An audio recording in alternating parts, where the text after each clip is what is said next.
Et si demain, nous allons aux élections dans des conditions difficiles, vous parlerez de compromis à l'africaine, alors qu'aujourd'hui, ces mêmes Africains sont en train d'attirer votre attention sur cette ignoble et injuste agression due au fait du Rwanda et demandons même des sanctions, personne n'en parle.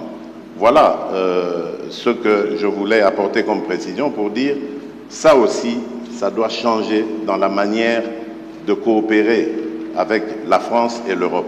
Regardez-nous autrement, en nous respectant, en nous considérant comme de vrais partenaires, et non pas toujours avec un regard paternaliste, avec l'idée de toujours savoir ce qu'il faut pour nous, et non pas pour...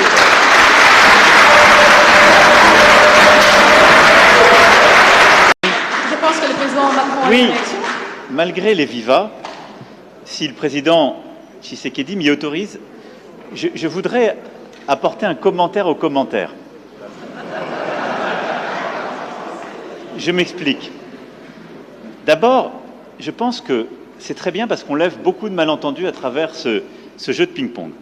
D'abord, je veux que vous sachiez que quand il y a des problèmes électoraux aux États-Unis d'Amérique ou en France, la presse française en parle. Elle les dénonce, elle l'explique, elle s'en saisit et elle en parle de manière aussi intraitable qu'elle le fait quand elle parle de vous. Donc il n'y a pas de double standard. Ce qui serait inquiétant, c'est si la presse française n'en parlait pas pour vous, mais elle en parle aussi pour nous. Mais pas de compromis. Non, mais elle parle de tout, elle parle de malversation quand il y en a. Elle parle beaucoup plus, elle va beaucoup plus loin, il n'y a pas de sujet. Elle essaie de dire la vérité, c'est le travail d'une presse indépendante.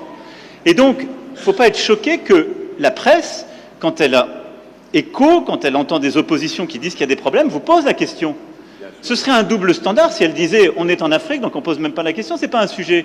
Non, elle pose la question, mais elle le fait aussi chez nous. Chez nous. Et il se trouve que chez nous, quand il y a des malversations politiques, je ne voudrais pas que des malentendus s'installent, y compris quand on fait référence au président Chirac, il y a des procès qui sont faits. Et les gens sont condamnés, parce qu'il y a une justice indépendante. Donc il y a une presse indépendante et une justice indépendante.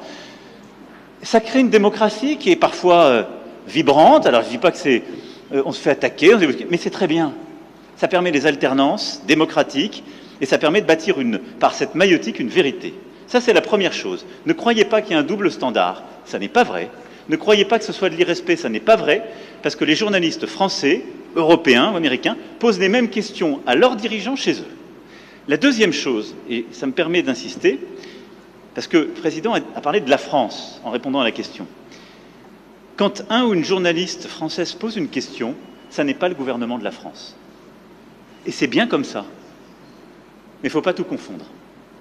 Non, parce que, non, mais ce n'est pas une position de la France. Je faisais allusion... Parce qu'il n'y a pas de... Il y en a eu... Je faisais allusion au propos de Le Drian. Lui, il est officiel français. Oui, mais... Le compromis à l'africaine, c'est Le Drian, ce n'est pas la journaliste. C'est exact, mais ce compromis... Mais cette formule, Président... On sait d'où elle est sortie et on sait le contexte électoral. Non, mais on sait le contexte électoral. Et il n'y avait pas de caractère de mépris dans la formule de Jean-Yves Le Drian. Si.